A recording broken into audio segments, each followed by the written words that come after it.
Hey friends, welcome back to part 2 of the declutter and organization of my kitchen. For the month of March, I have been going through my entire house and decluttering and organizing each room.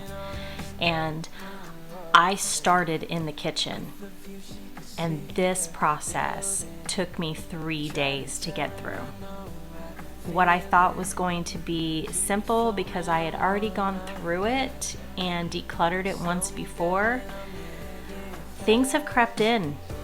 I mean, we have food that we don't eat, we have food that has expired, we have, things that just don't belong.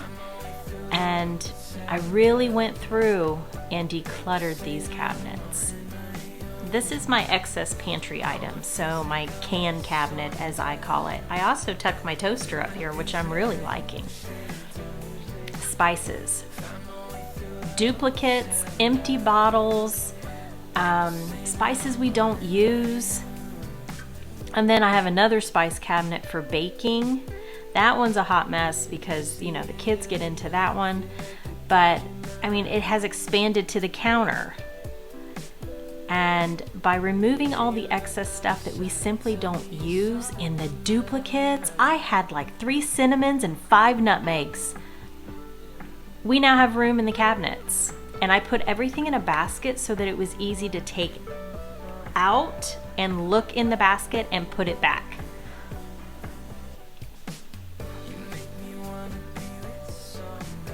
Tupperware, dishes and things like that can always hang us up because we're not quite sure how much to keep, how much do we need. We collect it because, there's the mismatched lids and containers. And y'all, I know I said Tupperware. I grew up with Tupperware. My grandmother had Tupperware. My mother had Tupperware. I call everything that is a food storage container Tupperware. I can't help it. I can't change the way I was raised and the way that it comes out. So, not to offend any of you wonderful Tupperware sales associates, because yes, I still buy it. I don't buy the actual plastic ware itself, but I love the mixing bowls. I love the mixing bowls that come with the lids. So yes, I have true Tupperware, but unfortunately, everything from Rubbermaid to Gladware and the quick toss and go, I call it all Tupperware, so I'm sorry. Now y'all saw that I went through my cabinets before at the bottom, and I decided to go through them again because they really were very cluttered. I couldn't put things away and pull things out easily, and it was frustrating. So I have found that if something is easy to pull out, it's also very easy to put away, which also makes it more enjoyable to use.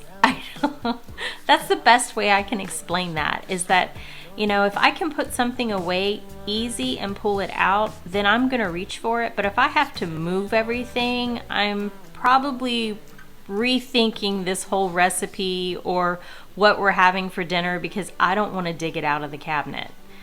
So I was trying to place things in this cabinet that were going to be easy to access, placing the things that I don't use as often, such as my food processor, towards the back of the cabinet, and then the things I do use, keeping it closer to the front. And we'll see how this goes. If what I'm doing doesn't work for me, then I'll change it. So this is day 3, and I'm still working through my bottom 2 cabinets. And you all, I had no idea I had 3 mixers. I have 3 mixers, 2 white ones and a gray one. And for the longest time, I kept staring at these mixers, and I'm like, where did this 3rd mixer come from? It was my mama's. And we were supposed to give this to Joe's mom, and we totally forgot. So we definitely have to find this mixer a home. Like I said, we're in Florida, and she's in Ohio. That would be an expensive package to ship.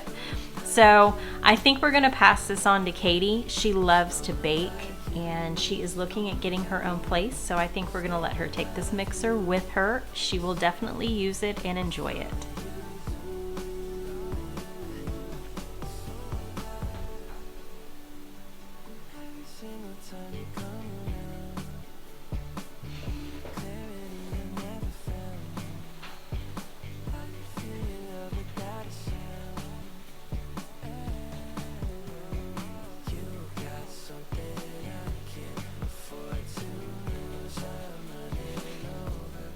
These are some of my extra dishes that I keep for company, or if we're holding some type of event at our house, I can pull them out. I haven't decided if I'm going to keep them down in the cabinet or not, or put them in a tote, but as you can see, I pulled out a lot of stuff. A lot of vases. I don't know why I have all these vases. I probably only use 3 of them. And then all my trays for holidays and events, I really need to put those in a container. Probably store them out in the garage or up in the attic.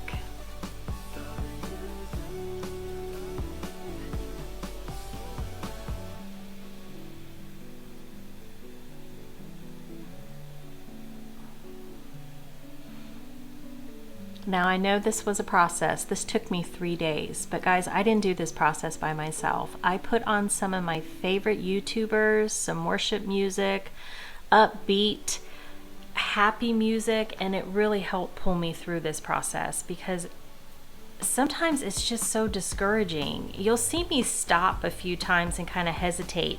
Do I put this back in the cabinet? Do I get rid of it? Does this have a home? Excuse the butt shots. But no pun intended. I was really processing, do I use this? Does this deserve a space in my cabinet? And you can see I pulled out a lot. I wanted it to be easy to access so that I would utilize it. And I'm sure I'll probably move these things around again because I just don't know how it's going to work yet. But a lot of this stuff is going. Things I've been hanging on to that we don't use or that somebody has given to me, and I just haven't been okay with letting it go. This is my pile of donations. These are the items that have come out of my home here in the last 2 weeks. This is the second load that's going to go to the donation center. We've already taken 1 truckload. This is the second load, and this has come out of mostly the kitchen, the bedroom, and the office. So hey guys, it's me. Can you believe all of that I have pulled out of my house? Like I said, that's the second load. And I can't believe there was still that much here. Now, as I've gone through this process, it's easier for me to part with things, although I'm still struggling with things that I have like an emotional attachment to. I can't believe there was that much left in the house. And of course, I want you guys to understand these are things that actually I'm using, that I take care of, that are actually, you know, part of like my wardrobe and the decorations that I've purchased for the home. Some of them are Joe's, but they're things that he's gone through and said, yes, we can get rid of. And this is kind of where I want to touch base with you guys on getting your spouse on board. I know I promised that I would talk about this, and I'll talk about it more as we're decluttering the garage. But what I have found over the years is that you cannot change somebody or demand that they change to be more like you. It doesn't work, and it's kind of mean.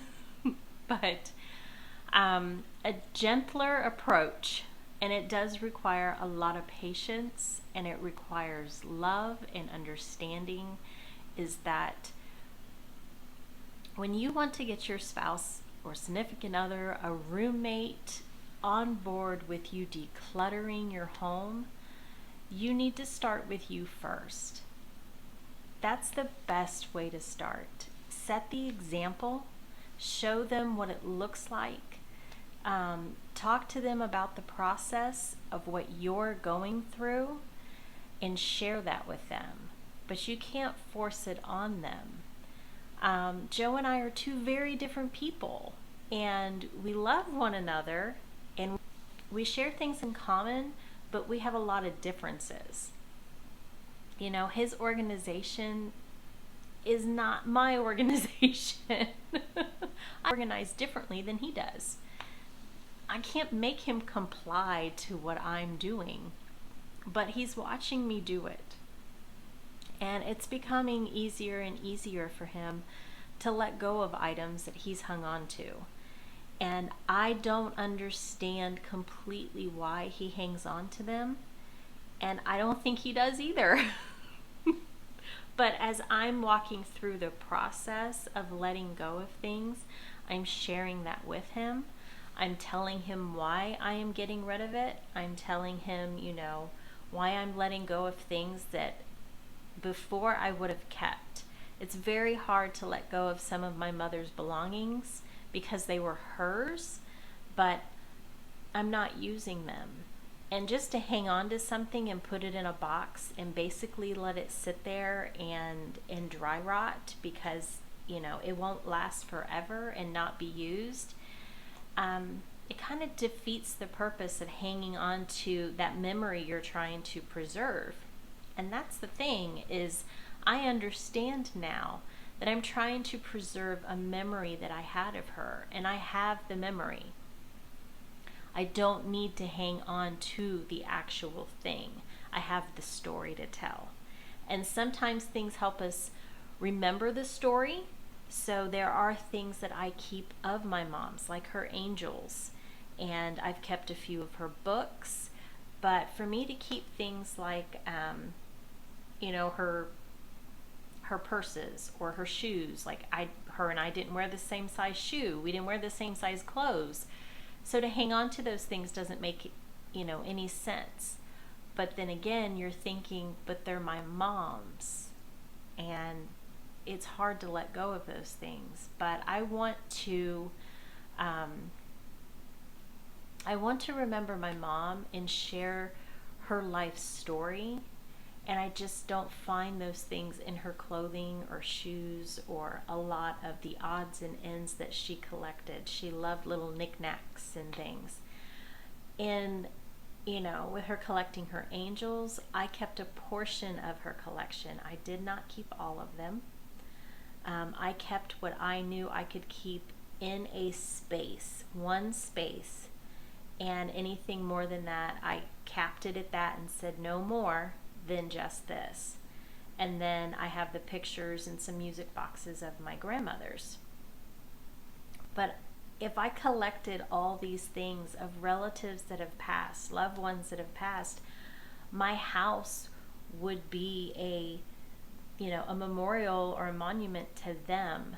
And I'm still alive and living, and I want my house to be a place of memories, but also new memories, new stories, new journeys.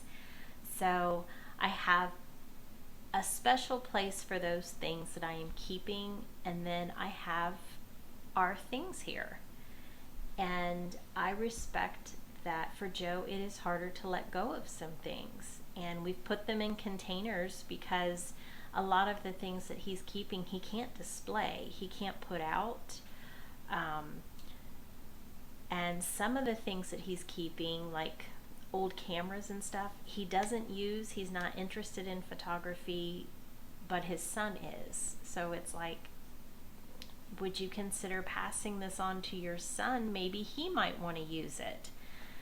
And it's that gentle approach. You have, I mean, the only way I can tell you to help guide someone towards seeing that decluttering their lives and organizing things is by loving them for who they are, loving them for, you know, the whole package in what they are, good and bad, and then share with them what you're doing. You know, they may like it, they may not.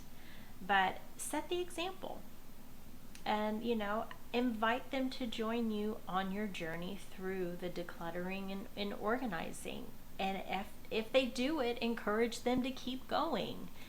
But I always feel like decluttering and organizing my stuff is like taking a trip to, the doctor's office or seeing a psychologist or something. It's an emotional roller coaster. And to just demand somebody to go through this emotional roller coaster because I need a cleaner space, that's hard. And it's kind of mean. But so guys, there's no quick fix to this. You can't snap your fingers and, clap your hands and hand your husband a box or your roommate a box and say, hey, we're decluttering the house. You have to do this. It just doesn't work that way. And then some of us are blessed enough that we have someone in our lives that are like, yes, let's declutter and clean it all out. And then some of us don't, and that's okay. It is perfectly okay. We're all individuals. We all have different personalities and special little quirks that make us uniquely who we are. So you guys, be patient. Be patient with one another and love on each other. Love each other through the process. You will eventually get there. I can't tell you when. I can't say it'll be in a week, it'll be in a month, it'll be in 3 years. I can't tell you when. I can share with you that it's been an 8-year process here. And we're finally to a point where Joe's letting go of some things. He's letting go of more now than he ever has before. And I'm seeing space open up places. But I have to be patient with it. And I really have to rein in my frustration with the clutter and the mess that is the garage, because my mind doesn't understand it. I can't wrap my mind around it and why. Why would you want to keep it? Why you're not using it? Why? Because I don't know why he's wanting to, and he can't tell me why.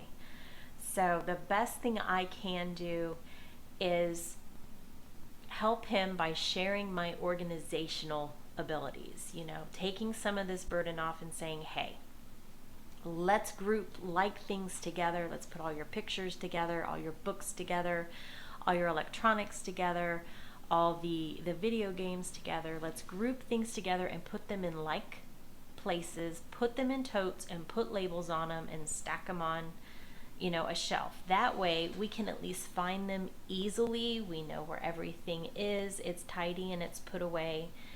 And I explained to him, by doing that, it takes stress and frustration off of me. Therefore, I'm not projecting it onto you. And he understood that part and was like, okay, I can do that. You can help me do that. And that's like a small little victory for me. I was like, yay. So guys, thank you so much for joining me through this kitchen declutter, and I hope this little bit kind of encouraged you to walk through that process with your significant other or roommate or friend that you might be trying to help declutter their things. But guys, as always, I thank you for joining me on my journey, and I bless you on yours. Until next time.